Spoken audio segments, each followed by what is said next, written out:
On today's DNVR Broncos podcast, we are celebrating Demaryius Thomas being selected into the Ring of Fame, and we are going to hear from multiple of his teammates, including our guy, Bennie Fowler, and then we're also going to hear from our guy, Fran Duffy, and all of it starts now.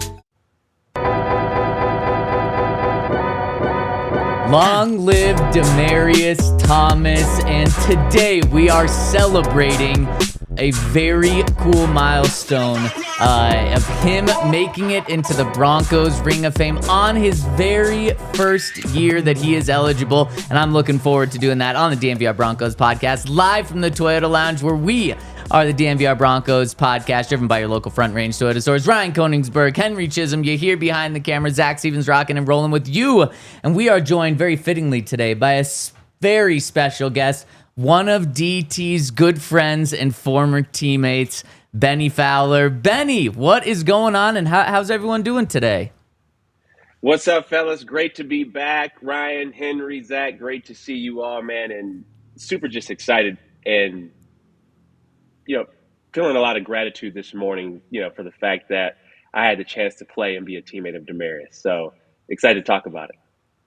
Man, I'm really excited to hear some stories from you, Bennie. And before we dive in and give our own opinions, I just want to read exactly what the Broncos put out about this, because I think they really nailed it in terms of what they had to say about it. We've also got a quote from his mom talking about this, which is really cool and heartfelt. And here's what the Broncos said about it. They said, Demaryius Thomas's election to the Denver Broncos Ring of Fame in his first year of eligibility is a testament to the undeniable mark he left on our organization and community. One of the most beloved players and greatest wide receivers in franchise history, Demaryius inspired our fans with breathtaking athleticism, record-setting performances, and a joyful, infectious spirit. While we wish DT was with us to celebrate this special moment, we look forward to honoring Demaryius alongside his Super Bowl 50 teammates during an unforgettable alumni weekend. And I love that they touched on who he is, his infectious spirit, and also, truly one of the greatest, if not the greatest, wide receiver to ever play in Broncos history. This was a no-brainer, and I think the owners did absolutely right by saying he's going in on his first try. Amen. Truly just, it's funny because we've talked a lot about Mr. Bronco over the last couple of weeks and what it meant to be Mr. Bronco. And I went back and read the story that I published on the day that he was traded, kind of about what he meant to the Broncos and the type of player he was. And listen to this paragraph, which is long before there was even the thought of Mr. Bronco.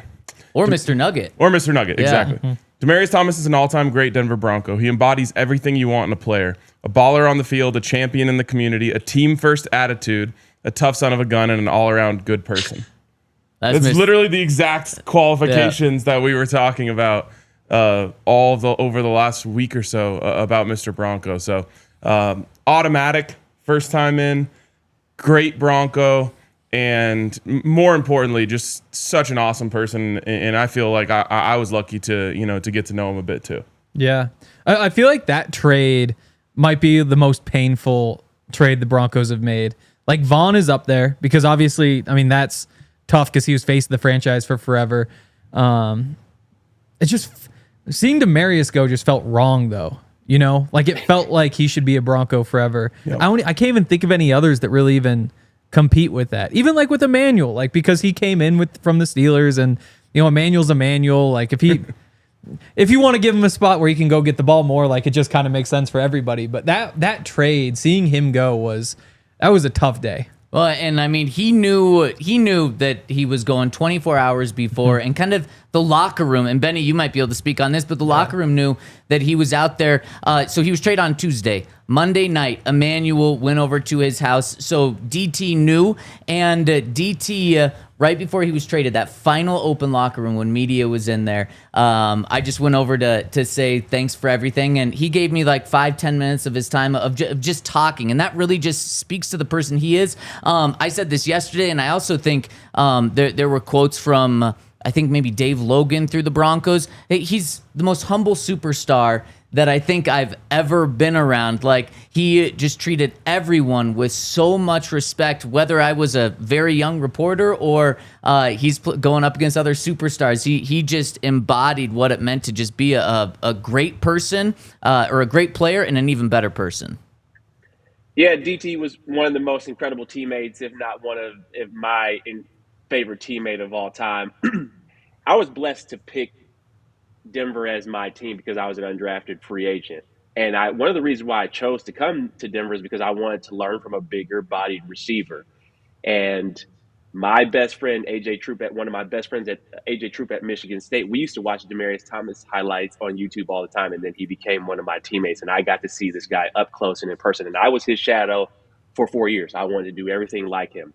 PTs, massage therapist, the way he ate. We both went vegan in the 2017 season. I was following his routine, and I was, trying to be like him. He was somebody who dominated the game, who had quick feet at the line of scrimmage, who had the run after catch ability, and I wanted to model my game after him, at least some of my game after him, because at the end of the day, when you think about Demaryius, some of the stuff that he has and that he could do, doesn't matter how many weights you lift or how many hills you run. He just has that natural born ability. And yeah, we had an incredible relationship, incredible friendship. And I wish he was here for this. I was a pallbearer at his funeral. I was close with his family, and I'm still close, to some of his cousins and his mom. And, I wish he was here to be a part of this moment. Yeah, one of the best Broncos ever. And as you guys talked about Mr. Nugget, that you guys have been talking about Mr. Nugget, when you think about Mr. Bronco, that's who he is. Somebody who embraced this entire city, gave a lot back to the Boys and Girls Club, super philanthropic in terms of how he used his time, his money, his basically his name, image, and likeness around the city of Denver. So, yeah, he's one of my favorite teammates of all time. Super country. He would always I would always ask him, "Hey, say Christmas, bro. Say Christmas." He Christmas. That's how he would always say it. Or he would always talk about how he puts grape jelly on his biscuits, except he would call it grape jelly. Yeah, grape jelly. I put grape jelly on my biscuit. But he was, one of my really good friends, somebody I really looked up to. And he was the ultimate pro. But you want to talk about somebody dominated the game from start to finish. I mean, go back to that Arizona Cardinals game in 2014, 200 and something yards.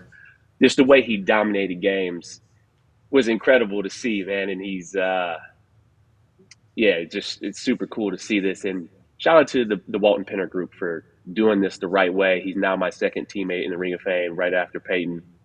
And it just makes sense. It makes sense for just who he was as a person and what it means to put on that uniform and represent this city. Benny, it's everything you said is just spot on. And you maybe more than anyone have the best insight of just what he was like as a teammate, because not only were you teammates with him, you were in the same room as him, and then like you said, you were looking up to him. Like, that's one of the reasons why you wanted to come to the Broncos, is to learn from him. Can you just talk about what type of mentor he was, how he took you under your wing, and what type of teammate he was? Yeah, well, he knew I wanted to work. He saw a little bit, him and Emmanuel both saw a little bit in me in terms of just being undrafted and how I was always asking them questions like, hey, how are you thinking about this release at the line? DT being a bigger guy, I gravitated more towards him. And then, he was open to it. Like, hey, this is how I'm doing things. This is how I'm thinking about things. And if you guys remember back to the 2015 preseason, I caught Trevor Siemian and threw me a deep ball at Seattle. And if you go back and look at that highlight, DT is running down the field as I'm running down the field, as I'm getting ready to catch the ball. That's the type of relationship that we had.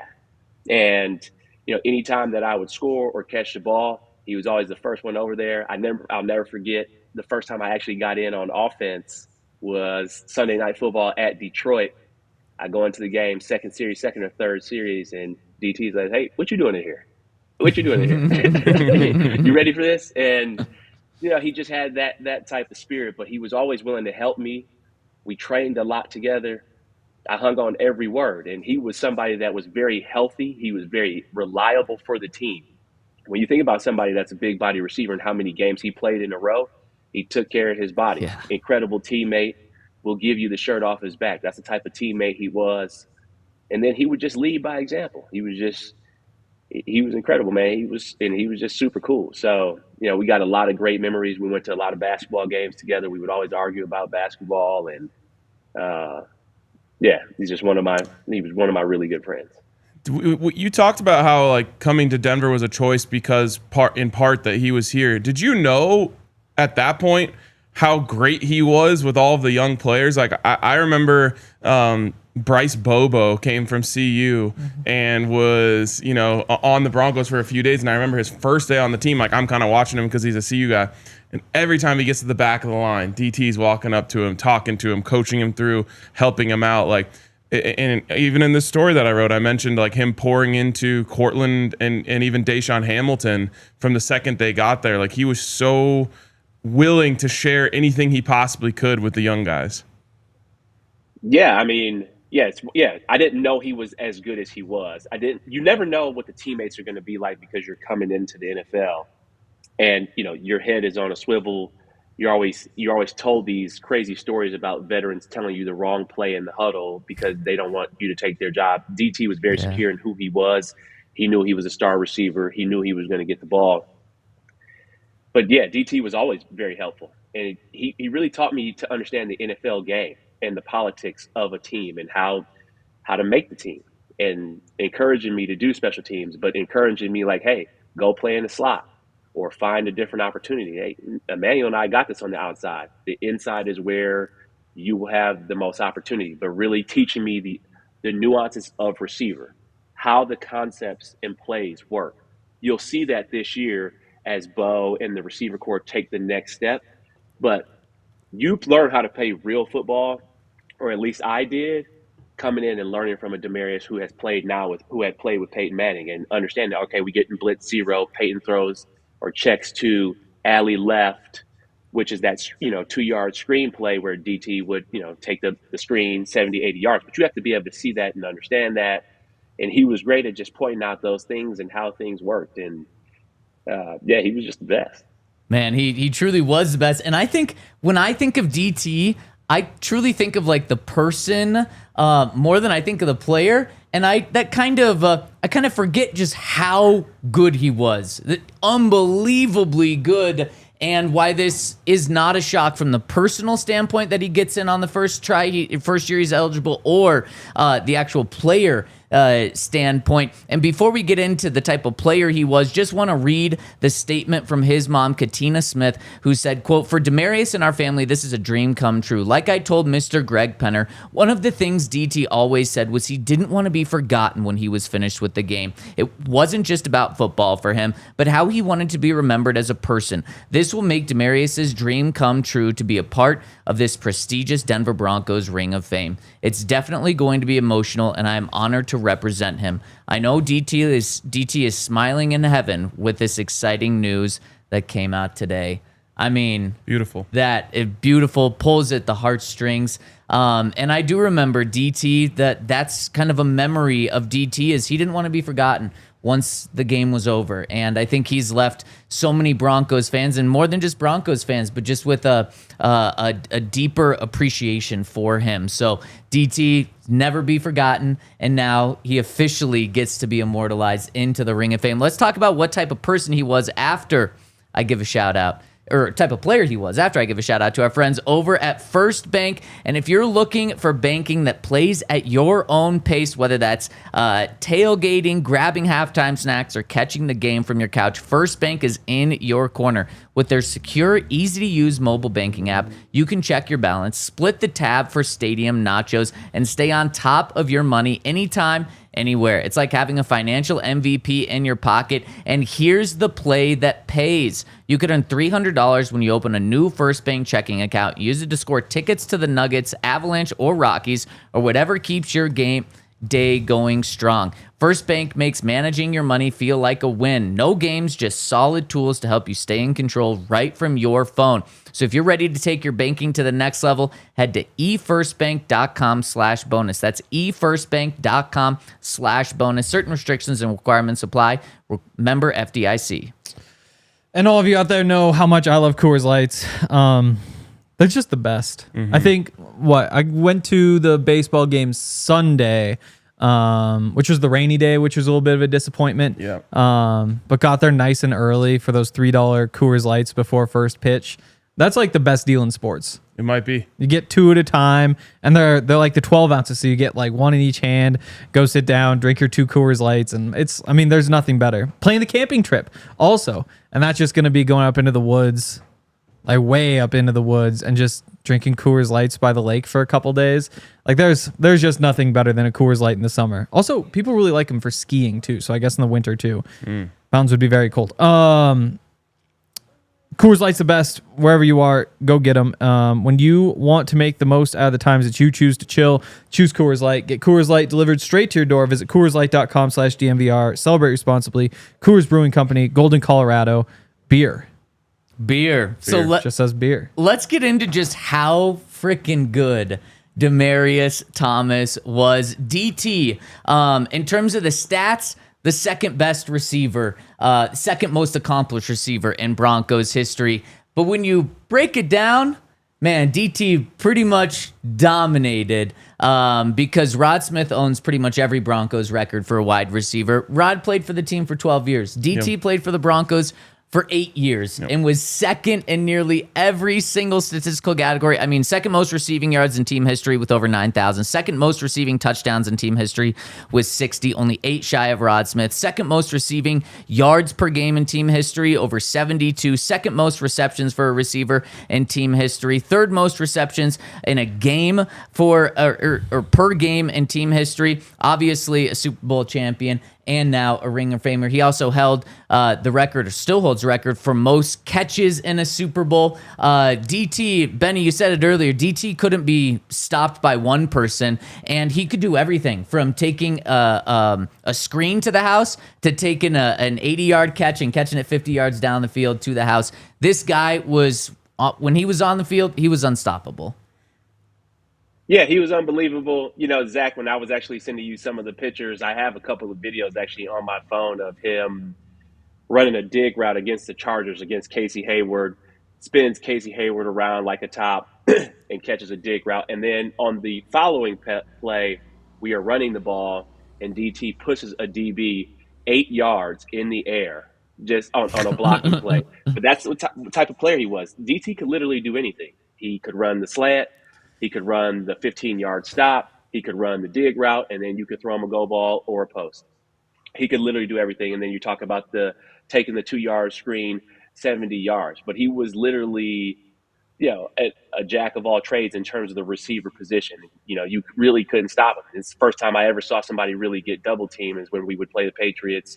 They would put the safety over top of him and then say, hey, Emmanuel and the third receiver and tight end go beat us because Demaryius is that good. He can literally take over any type of game. And you could just throw the ball up to him sometimes. When you think about that Detroit game that I was talking about, Peyton literally before the end of the half, all right, Darius Slay's on Demaryius. I'm just going to throw this ball up, and DT's going to go over the top of him, catch it, score a touchdown. So, you know, he just had that dominant. When you look at the picture that they posted for the Ring of Fame, I mean, just look at him. Just look at his body.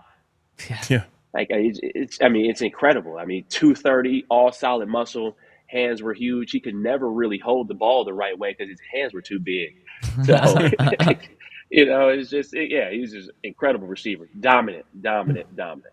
I think the versatility is what really stands out with him because, like you said, like he could just do anything, and it's hard to even say what he was best at.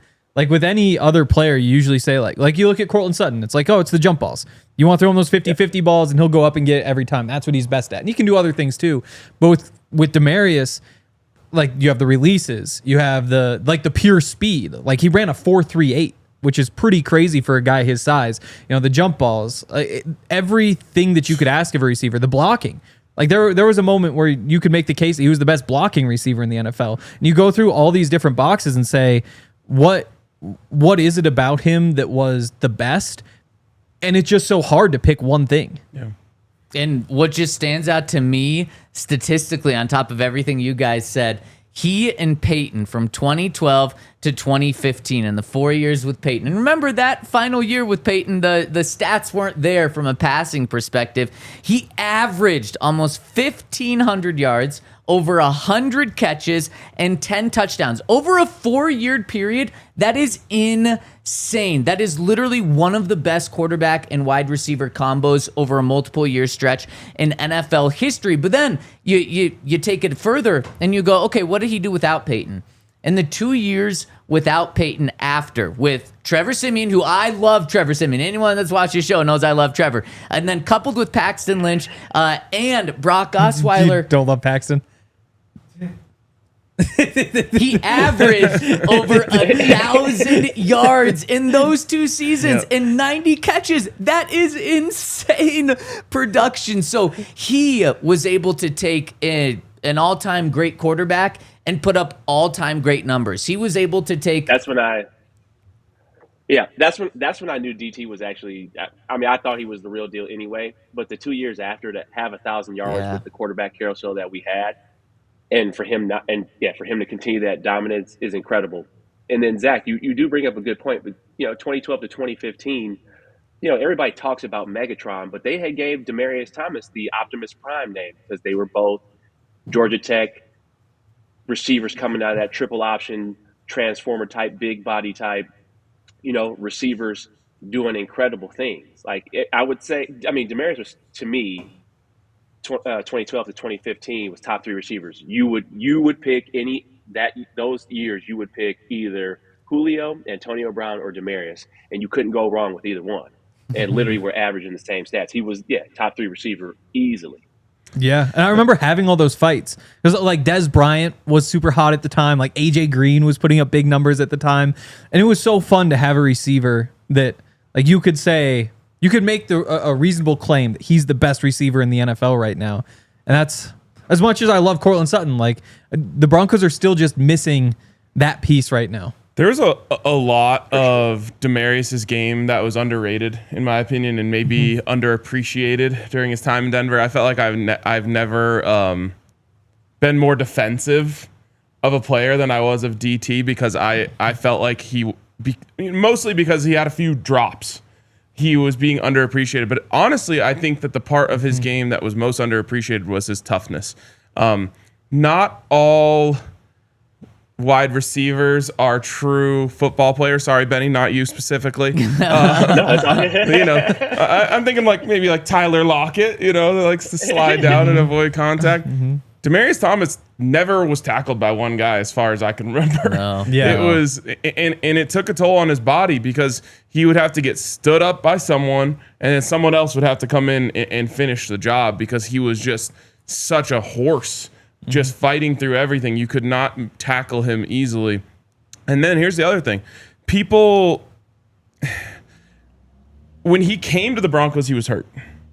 Then when he finally got healthy, he got hurt again. So the beginning of his career was very delayed. After that, he played over 100 straight games for the Broncos. And it felt like he was always dealing with something, an ankle, a hip, or something with his arm. And he always played. He just always found a way to get out on the field. And there's a lot of guys, and I'm sure you can attest to this, Benny, who, if I'm, a little too far under 100%, I'm not going to play. This was a guy who, no matter what, if he could physically be on the field, he was out there. 100%. I mean, he played one season with like a torn labrum in his hip, and you would always see him in the huddle, like hitting his hip, just trying to get his hips to wake up. But yeah, you bring up a good point, Ryan. You bring up a great point, I should say, in terms of how reliable he was. 123 straight games for the Broncos, like that, for how much toll or the way his body got beat up. I mean, just being that big and getting tackled like that, and smaller DBs always trying to take your pins out, and he was awesome, man. It's just he's the best. Like I already said that. I argue this all the time that he was or he is the best Broncos receiver all time. And you guys talk about Cortland, and I remember getting into it, not necessarily like arguing a little bit with Todd and Noshawn and those guys last year in terms of what we want what Cortland is supposed to be and what he continued to be and what they saw in him. And that's what you wanted out of a number one receiver. DT was clearly receiver one when he was here. Mm-hmm. And he was Henry, you also said something incredible. You could argue 2012, 13, and especially 14 that he was the best receiver in the NFL. You can argue that all day. Mm-hmm. Yards after catch, yards over the middle, deep balls, whatever. He was doing everything Julio and Calvin Johnson were doing. And, if he had played with Peyton a little bit longer, he would have broke all of the Broncos records. Yeah. I mean, you look at like Reggie Wayne and Marvin Harrison, like great receivers and nothing against them. But what happens if it's Demaryius Thomas who gets to play his whole career with Peyton instead of one of those guys? Yeah. First ballot. Yeah.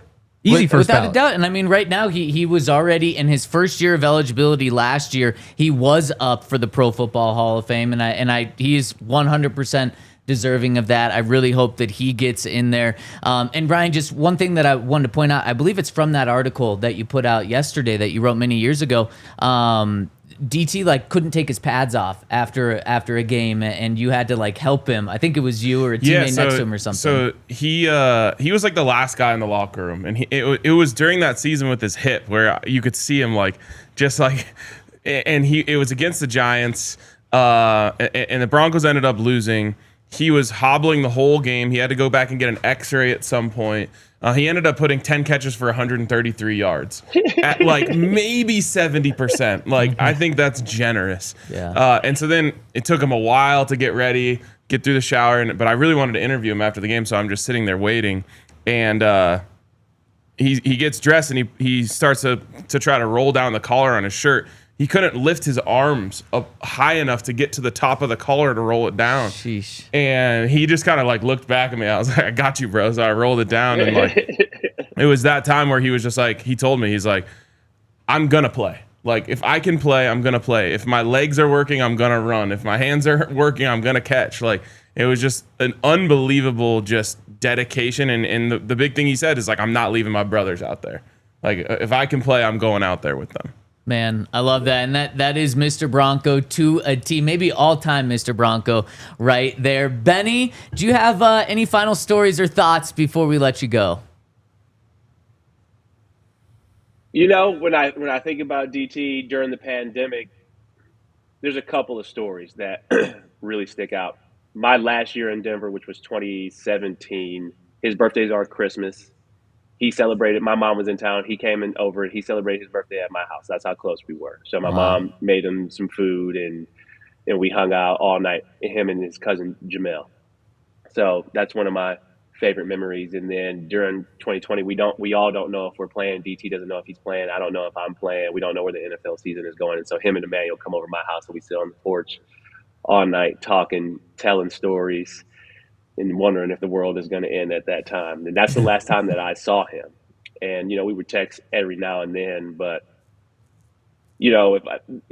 my memories of him are him being that mentor, like an older brother, really helping me understand the game of football, the business of football, how to transition out of football, how to think about things, how to think about the game. And he was just the ultimate teammate, and he loved people. I think, Ryan, Zac, Henry, you guys have been around him. He loved people, and he would sometimes make you feel like you were the only person in the room if you stood next to him and you had a conversation. That's the type of person that he was, and that's why he's so missed, is because of the impact that he had on so many people, young, old, didn't matter. And he comes from crazy circumstances. Yeah. And for him to have the type of life that he had, he lived a full life. He's gone too early, but he lived a full life and he impacted a ton of people. So I'm proud to call him a teammate and a brother. 100%. And one of the very fitting things about this celebration is the Broncos are going to induct him in the Ring of Fame during the same weekend that they are honoring your team, the Super Bowl 50 team. And you talk about just how much joy he brought to people. He probably brought the most joy to that team. So it's so fitting that against the Giants in Week 7, Benny, you and all of your teammates are going to be there to celebrate Super Bowl 50 and celebrate Demaryius Thomas going into the Ring of Fame and just being immortalized in the Broncos history. It's gonna be a great weekend. Question is, does Russell Wilson start at quarterback? We'll see. Benny, I just wanted to say thank you for being on here today and just kind of sharing all this stuff. I know it's probably not the easiest thing to do, but you killed it, and it means a lot to us and our listeners. I appreciate you guys as always, man. Looking forward to see you guys in person next week. Right on, Yes. Benny. Thank you so much. See you guys. See you, Benny. And I mean, as the Twitter chat is saying, like, Benny made him cry. That is just how cool this is. Benny reached out yesterday and said, I want to talk about this. And I said, can you do it tomorrow? And he said, I'm not there, but I can call in. And I said, that would be so awesome. Sent in those photos of those two as well. I got to say, DT is one of the most physically impressive NFL players I've ever seen. Some of those pictures, Benny's flexing, and I'm like, damn, you even bigger than DT, Benny? So that was really, really cool, and I echo what Ryan said in the Toyota chat. Hit us with the thumbs up. We are going to talk to another guest in just a second after I give a shout-out to our friends over at Raising Cane's. And Raising Cane's, not only delicious, but convenient as well. Whether you're talking about lunch on a weekday or dinner on a weekend, they've got you covered. Because if you need flavor fast, order at raisingcanes.com or on the Cane's mobile app, where every chicken finger is hand battered and cooked to order. Every crinkle cut fry is crispy and perfectly salted. Every Texas toast is buttered to perfection. And every bite isn't complete without craveable cane sauce. I'm certainly hungry. I was hungry when I read this read like an hour ago, and now we're even closer to lunchtime. I am starving. If you want Raising Cane's, head over to raisingcanes.com. Dive into Flava Flavs. It's Cane's Flava Flavs faves. Oh, that's a mouthful. Just like I want a mouthful of Cane's right now. It's Cane's o'clock. Time to dig in. Raising Cane's chicken fingers. One love. Empire's awesome. Oh, thank you. Yeah. Sorry, my thing was frozen. Yeah. Shout out Empire today. I sent it to him. They've done a great job with the floors here in our studio. And the people that work here don't have any respect for the floors or really anything. It's true. And so Outside of this show. There's been a Yeah. cigarette just sitting on that table for like 3 months.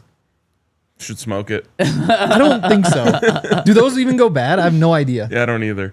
I assume it gets think a more and more cigarette- dry over time. Or maybe it's like wine. Maybe it just like gets better.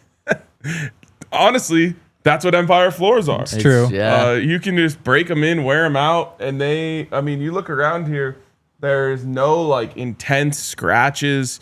There's no bad stains or anything like that. And this has been through the absolute ringer.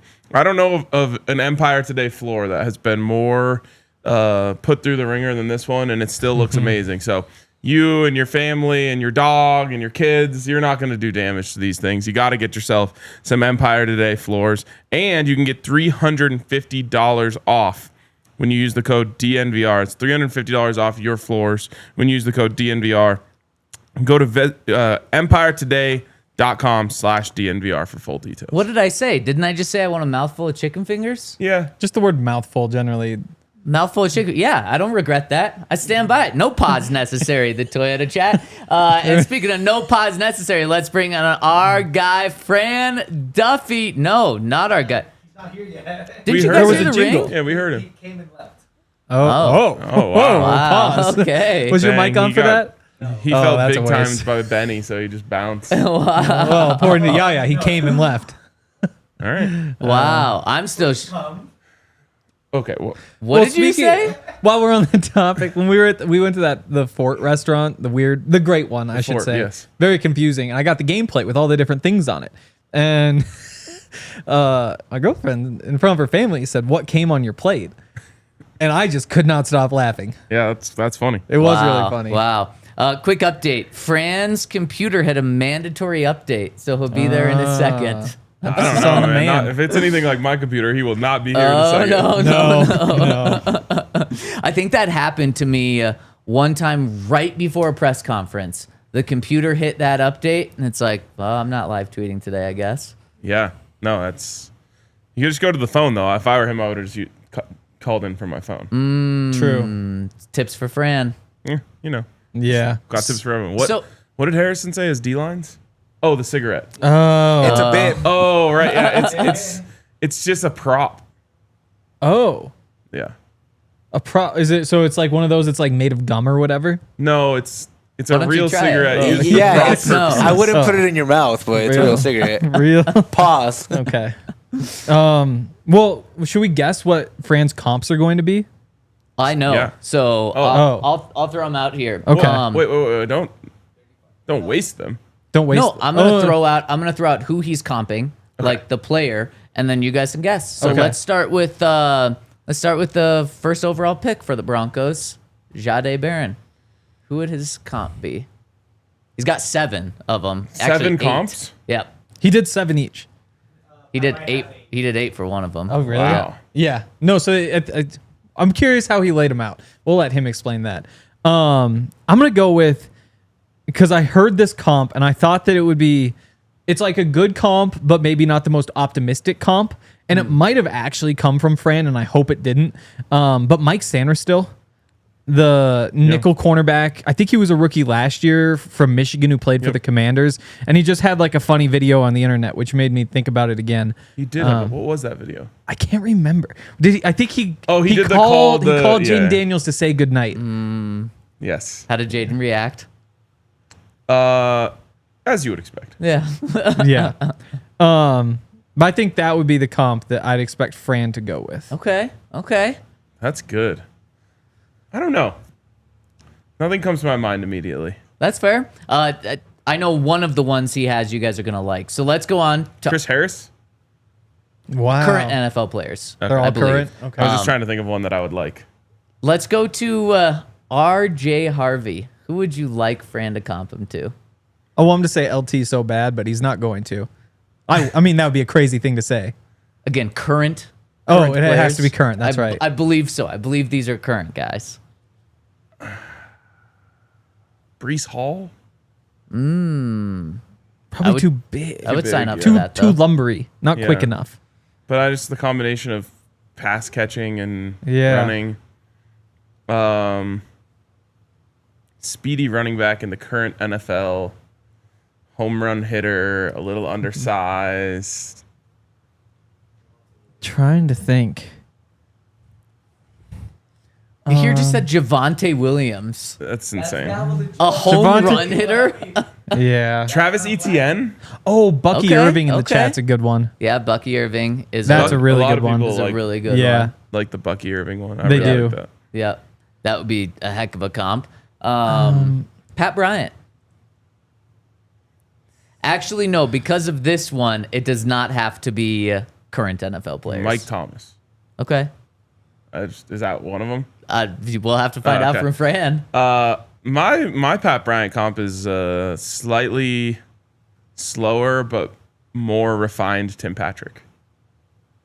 Jumping back to RJ Harvey, Kyron Williams and Aaron Jones would be 2. Kyron Williams is a really good one. Yeah. Aaron Jones, you're maybe like a little bit optimistic about like the receiving stuff. But yeah, and then I mean obviously you want him to say like Puka or Cooper Kupp for Thomas or Pat Bryant. I keep doing that. I need to stop that. Thomas Bryant, wow. What Yeah. a letdown of a nugget. Absolute letdown. But I think he's a champion. I think he is a champion. And I think, is he still playing? Probably, yeah. Yeah. Yeah, you want him to say Cooper Kupp or Puka Nacua, but that's just like your crazy optimist take for Pat Bryant. I'm trying to think more realistic. Probably not Jacoby Myers, but there's probably a little bit of that. Jacoby Myers. Maybe it's just when he plays against the Broncos, but he's a monster. He shouldn't be. Okay, maybe not last year, but at least 2 years ago, yeah. he He had that game-winning catch on Pat. Oh, when he was at the Patriots. Yep. And then he went to the Raiders. And I'm pretty sure he had 2 good games against the Broncos in his first year with the Raiders, which I guess would have been last year, right? Yeah. Man. I'm really struggling. Fran isn't. He's literally at 7 to 8 comps per person. Yeah. I get to hear from Fran. I told Just you he reach out. wasn't coming here soon. No, and you were right there. Okay, just booted back. He should be on in a second. And really quick, why don't I just give a shout out to us? We've got a sale going on, our new start of summer sale intro offer, $36. That includes a t-shirt of your choice. It's more than half off our annual free. So pretty much you get the t-shirt for free or you get our coverage for free and you just pay for the t-shirt, however which way you want to view it. We've got so many great t-shirts available, and you get our coverage, not just Broncos coverage, but Nuggets, Avs, Rockies, of course, Buffs, and Rams as well. Everything we do, you get that top-level access over at thednvr.com. So scan the QR code on our screen. Go to thednvr.com/intro to get this offer. And you also support us. We really appreciate it. And speaking of that, the great info that we've got over at thednvr.com, let's bring in our guy, Fran Duffy. Fran, welcome back. Yeah, it was quite the journey. I jumped on early, and I was like, you know what? I've got a few minutes. Let me reset my computer, make sure my connection's good. And then when I hit the reset or restart, it started mandatory update, and it took like 6 minutes to boot back up. So sorry about the delay. No, all good. We went and guessed your comps for these guys. And so let's see if we got any of them right. Let's start with Broncos first round pick. And really quick, Fran, I think this is it's awesome you did this. Like 7 to 8 comps deep on all of these guys really gives us an idea of how you view them potentially being in the NFL. So why don't we just dive right in and you take us through these comps for Jahdae Barron. Yeah, well, we talked last week about like the comps. I think we were talking about Bo Nix, right? And it's just, to me, there are so many different ways that you can kind of approach doing player comparisons. And when I look at it personally, I like to be able to take body type into account, right? And say, and that's where like the spider charts and all that, the physical dimensions, all of that is super important. Then you can get into like the quality of the player, the role, the usage, and then the overall vibe, right? We talked about that a little bit last week. Ideally, with a great comp, you've got like a mix of a little bit of everything. So sometimes these comps come to me as I'm watching guys on tape, how a guy sits in his stance, something like that. But going back to the Jahdae Barron one, to me, I'm all right, let me find the outliers, the physical outliers with a certain player. And with Jahdae Barron, look, he came in under 5'11", so I narrowed down the height of all players drafted in the last decade for the cornerback spot. And I said, all right, narrow it to 5'9.5", 5'11.5". Barron came in at 194 pounds, so I said, all right, anything under 190, you're out. That got me down to 63 players to kind of pick from, and then he came in with extremely short arms. So I said, look, you can't have longer than 30.5-inch arms. That got me to those 7 players. So literally those 7 guys are the only 7 drafted corners in the last decade that were between 5'9.5" and 5'11.5", that were over 190 pounds, and that came in with under 30.5-inch arms. So I kind of split it up into 2 groups where it's like, all right, the first 3 guys, these guys were all day 1, day 2 picks, and then the rest were day 3 selections. But you got to get a sense of the sample here. Now, Jahdae had an RAS at a relative athletic score of 8.63. The 2 closest to that were Brandon Wilson, who was a 6th-round pick of the Cincinnati Bengals, and then Najee Johnson, who was a late-round pick as well. What's really tricky about this is that Barron's usage was really not like any of those guys that really hit as those starting corners, those top 3 lists. Murphy played press 57.5% of the time. That's actually the highest of any corner drafted in the last decade. They loved pressing Byron Murphy. McDuffie was at 31%, extremely high number. McCreary, 30.4%, extremely high number. Barron is on the other side of the spectrum. Just 6% of his snaps, just under 7% of his snaps were in press coverage. And so it was kind of tough. Like, all right, like I really like this play style, even though some of the traits are more similar. And that's what, honestly, like even like looking at some of the usage stuff, it more matched like Najee Johnson, who was one of the ones that tracked up from an RAS standpoint as well. But I would say if I'm going to pick any of the ones that are in that top quadrant, the one I would probably land on is probably McCreary, and it's not a perfect bet. I loved McCreary coming out of Auburn when he came out. He was a second-round pick for the Tennessee Titans. He's been a starting nickel in the league. This is a guy that had great ball skills, really hyper-competitive, a lot of the things we talk about with Jahdae Barron. So I think from a play style standpoint, from a personality standpoint, maybe even from a usage standpoint, that could be a high outcome there for the Denver Broncos. Yeah, that's interesting. First of all, I really like Darnay Holmes coming out. When he was at UCLA, I got to see him play a bunch. And I hadn't really thought of those two, but there are the similarities. I think you're onto something with the press. I think that's probably the biggest concern with Jahdae Barron is just that you haven't seen like the NFL type traits in terms of playing on the boundary. But I think that if you ignore the press stuff, it's easy to see him, I think, maybe not easy, that might be a stretch, becoming kind of that Trent McDuffie type of nickel. I know that's somebody he says he watches a bunch, and that's kind of who he models his game after. And I'm curious what you thought about McDuffie's chances of becoming an outside corner when he was coming into the league, because he was kind of pigeonholed in that nickel spot, at least for some people. And then with L'Jarius Sneed leaving, that's when he got his opportunity, and it worked out really well for him getting to play on the boundary.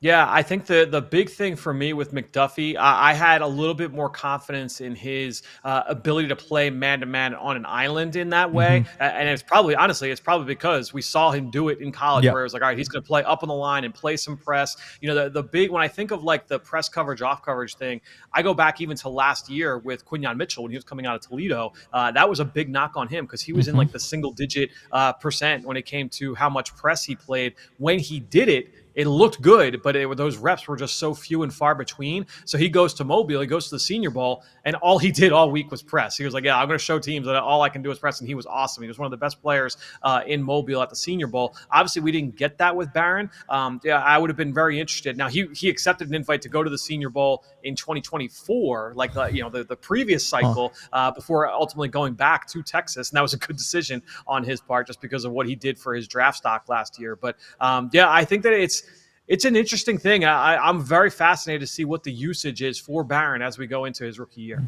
And obviously the Broncos like to play a lot of man coverage. So I feel like from a build standpoint, from a trait standpoint, he's strong and he's fast. He should be able to press. And if they want to do that with him, it would be interesting. Yeah, and that's what typically, and I was so worried about it as well because I was not expecting him to light the world on fire with his combine workout. He far surpassed my expectations there, and that's one of the big things. Like if you're going to play press, you have to be long or you have to be able to run. If you can do both, you're cooking with gas. But with Barron, all right, I knew all right, he's not long. We know that. So then he goes and he runs, what was it, high 4.3s, low 4.4s, and it's like, okay, he surpassed that. He's got that ability to maybe turn and run. I still have reservations about it, but again, when you play into the nickel, it's a little less worrisome when you talk about the long speed, the ability to turn and run. That's why I'm really interested to see the usage here with Jahdae Barron in this defense.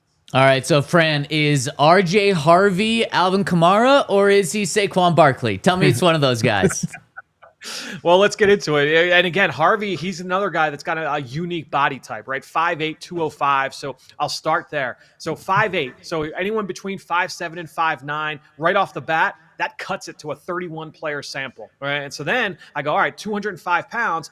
Let me give me some wiggle room here. Anyone between 195 and 215 pounds, that whittles it down to 22 players. So just off height and weight, it's a very unique body type for all running backs drafted in the last decade. Now we factor in the explosiveness. He goes 4.4 flat at the combine. So from me narrowing this down, you could not run slower than a 4.45.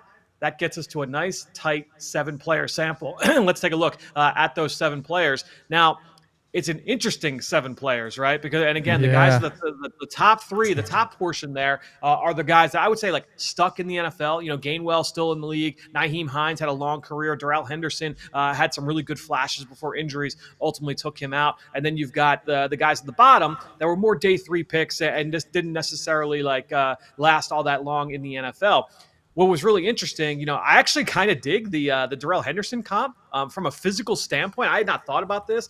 I remember watching Henderson when he was coming out of Memphis. It was a lot of like gadgety, like jet sweep stuff. Harvey's got much better vision than Henderson did, but in terms of like the build and the skill set and how I think that he can impact the NFL like at his best, I could absolutely see Harvey having that kind of an impact. There were some really good moments for him with the LA Rams before injuries kind of took their toll. Very different players.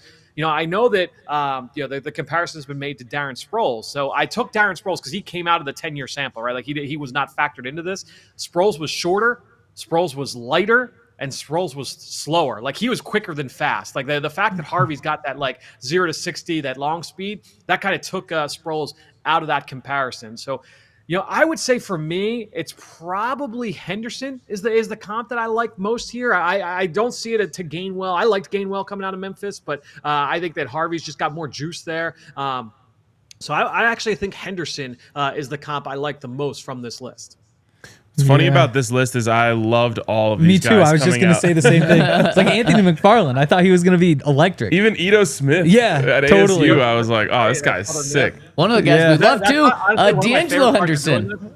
Yeah, well, that's like one of my favorite parts of doing these comps is like sometimes I'll see a name from like 2016 and I'm like, I loved that guy, or like, I just didn't. And sometimes that's one of the fun things too about doing it is that it's like the Darrell Henderson one is a great one. I'm like, I never thought about that as a good comp while watching Harvey, but physically they are very, very similar.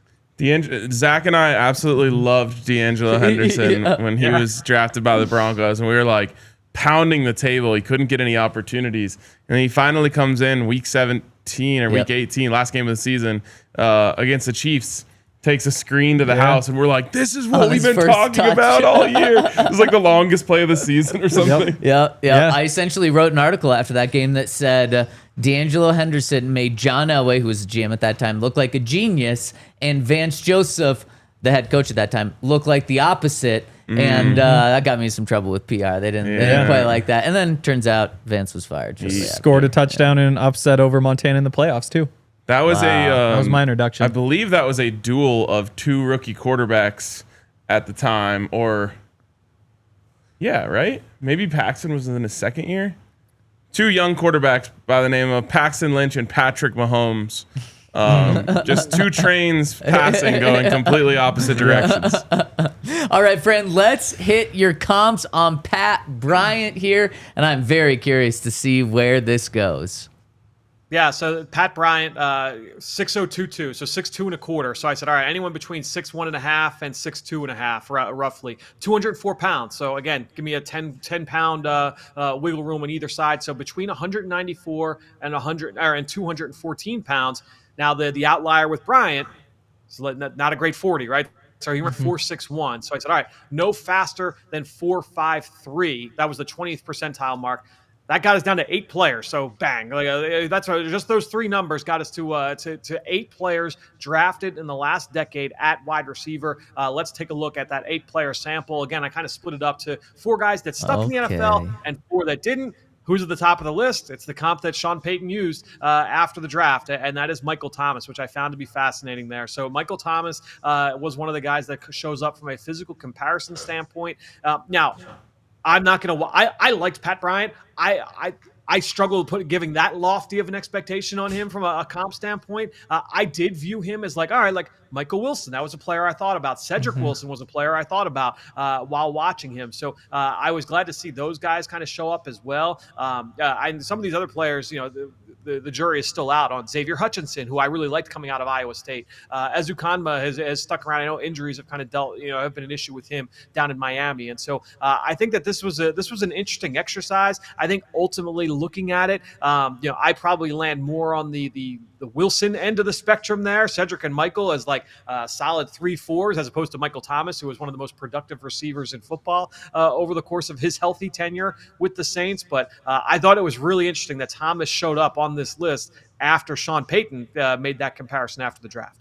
Yeah, I find that fascinating as well. Especially, I didn't realize Michael Thomas ran a slower 40, and that's probably why he dropped to the second round, just like that's probably why Pat Bryant dropped to the third round. I know you don't want to compare those guys because it is just a wild comparison, but when you watch Pat Bryant's tape, what, if anything, is closest to Michael Thomas, or if you try to see Michael Thomas in Pat Bryant's game, what do you see that stands out? Maybe that connects those two. Yeah, I think the big thing that stood out, just kind of going through my memory real fast, I pulled it up. Yeah, the play strength. And I was honest, I've been going through it because you guys know, like I color code everything. So I'm like, all right, what's the blue on my notes? And play strength absolutely was something that stood out. And that's something that Michael Thomas could always hang his hat on. He was a pretty crafty route runner, Michael Thomas, when he was with the Saints. But ultimately, look, he's going to play in the middle of the field. There's a lot of slot usage, and he's going to face a lot of press. He's going to fight his way through contact, and he's going to separate at the top of the route. He's not going to run by you. Even the quickness and it was more like quick than fast, but it wasn't anything where you're like, oh man, like this guy is so loose athletically. It was more just play strength and technique. And I think when you're looking at Bryant, it's a lot of the same things. When I remember leaving the Senior Bowl and talking with our friend Dane Brugler over at the Athletic, and Dane and I were just kind of comparing notes, and it was like we got to Pat Bryant, and we're like, Pat Bryant, like, he wasn't like a crazy week, but he had a pretty good week, right? And we were both like, yeah, I think that, we both kind of agreed that while it wasn't, it wasn't like a super like highlight, covered week. It was just like, yeah, every single day, just showed up, separated, caught everything thrown his way, just looked really, really sound. And I think when you're looking at Bryant, there's a lot to like there in terms of like the dirty work. He's going to give a lot of effort as a blocker. He was really competitive both with and without the football. Rarely put the ball on the ground over the course of his career. And I think that's what you can expect here from him going into this offense with the Broncos. Is that it's that high floor. And when you have a player like that, it's almost like the Puka Nacua conversation where it's like, yeah, like when he was coming out of BYU, people didn't talk about him. He went in the 5th round for a reason. Nacua wasn't talked about as like, oh man, this guy could be one of the best receivers in football. But when you're that reliable and you're just strong through contact, like if you go to an offense where they're just going to funnel you targets and you can make good on a lot of those targets, you're going to be productive. Mm-hmm. Jose in the comments says it takes 8 tries to get one Michael Thomas, one success. I look at it takes 1 try with Sean Payton to get one Michael Thomas. I like that. And obviously those are opposite ends of the spectrum, but it comes back to something I talk about all the time, which is situation is everything. Where you get drafted is everything. If Pat Bryant was drafted by the Chargers, I'd probably be pointing to all the other guys, but he wasn't. He was drafted by Sean Payton, who drafted him for that reason. Like, he comped him immediately after it. For the fact that he comes up in your comparisons as well, like that's why Sean Payton drafted him, because he saw that in him.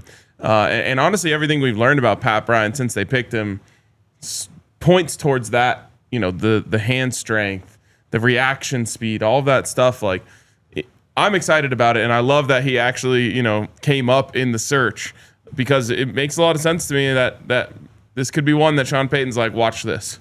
I almost said Michael Wilson was going to be the comp, and it's killing me that I didn't say that one. Missed my opportunity. Fran? I'd say to me, Bryant was probably my favorite of those 3 to look at, just because there was like a nice spectrum where I could see it kind of going either way there. Mm-hmm. Yeah, especially when one of them lands on Michael Thomas. I think Broncos Country will take that. And Fran, we have enjoyed talking to you so much. Might have a little break here, let you have summer break off now. But you are always on the grind. And I know we're going to start our conversations maybe a little earlier in this draft process, even though, we did start it in, I think, January or February. I know you started in August or maybe even June or July last year. But we're going to keep these conversations going. We just really appreciate you being on. Really enjoyed the conversation and helping us understand this draft class and now these Broncos rookies. So thank you for all your time. Appreciate it, guys. Happy to jump on at any point. I'm already like 20 players deep into 2026, so the journey continues. We'll talk soon. Let me know when you get to DJ McKinney. I'm excited to hear about that. Definitely will. I've been trying to do players in like the local markets just to get us. So I'll keep you posted there. Okay. All right, sounds good. Man, I love it. Thank you, Fran. Have a great summer. He deserves a little break now, but sounds like he's not even taking a break, just grinding. Starting, he's got, 280 more to grind on? Yep. To get to that 300? Well, and Lawrence here says, am I the only one who isn't getting a warm, fuzzy feeling from fans' analysis? The one thing that I kind of like about this is it was all done based on numbers. Yeah. And it's an interesting thing to look at. Yeah. Those are the guys that have played in the NFL that fit within kind of those parameters. But that's where you trust the Broncos scouting staff, which is one of the best in the NFL. Obviously, George Payton has a knack for it. And you trust Sean Payton for his vision. Yep, and then you trust the two of those of Sean saying, George, this is the type of guy I need, and George saying, okay, let me go see if there's one of those guys. And then he clearly came back, at least with Pat Bryant, to Sean and said, you're going to really like this one. And Sean looked at him and said, oh my gosh, we can't let this name leave this room right now. We got to keep it secret. We can't let anyone know that we like him because we want to get him. And I mean, Sean is going out on a limb here. This was a guy that a lot of people thought was a day 3 pick. Sean went and used a day 2 pick on him. So I love that Sean's confident there. Guys, before we wrap this show up, I want to hear from one of DT's other teammates, and that's our former host, Todd Davis. He told this story about 2 years ago, and I want to hear it, and we're going to do it over and overtime. So make sure to go to thednvr.com to hear the rest of this conversation. Really cool story from our guy, Todd Davis, over and overtime at thednvr.com. And here's a story that Todd told in the beginning of 2024. DT was such a great guy, so I think that's an amazing award. And I got to tell this story, kind of stealing this from my cousins, but a couple years ago, we had like a holiday, a New Year's Eve party, like an all-white party. And one of the cousins that I brought to the show last week, he was there. And we were all hanging out, and DT was there. And like, it was like 3 of my cousins, and they all had on like jewelry. And DT was just talking to them, hanging out. And there he was like, where's your jewelry, man? Like, everybody else has jewelry on. And literally takes off iced out, like, I'm getting like choked up or something because I feel like it's just a great example of who he was as a man. Takes off his chain and literally gives it to him. And that chain had to be worth like $10,000 to $15,000 and just takes it off his neck and gives it to him. He wears it every day and he loves it, but that's just the kind of man DT was. So amazing, amazing man and great guy. Man, that is, I'm getting chills. That is way too cool. And DT, from a media perspective, man, that is chills.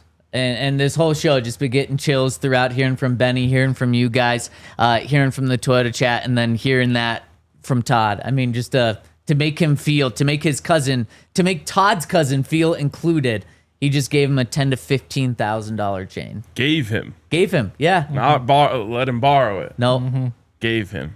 That was amazing. Seeing Todd like that, got to me. I think it's the only time I've seen Todd like that. Yeah. So really cool show. Great to hear from Todd as the Twitter chat saying, great to hear from Benny. And just, I mean, long live DT. And now that's going to be a permanent part of the Broncos, as he absolutely should be. I mean, he already was before, but now to have him in the Ring of Fame is really cool. So that's going to do it for us today. A lot of people in the Twitter chat asking, when are you guys going to be at OTAs? Sean Payton allows media out there 1 day a week. It is tomorrow. So we'll be there tomorrow, and then plan on us doing our show to break down OTAs right around 2 p.m. So a little bit of a change tomorrow, but that's to give you the most updated information on what's going on with Broncos OTAs. So we'll see you tomorrow right around 2 at the DNVR Broncos Podcast. We all silly like the mayor.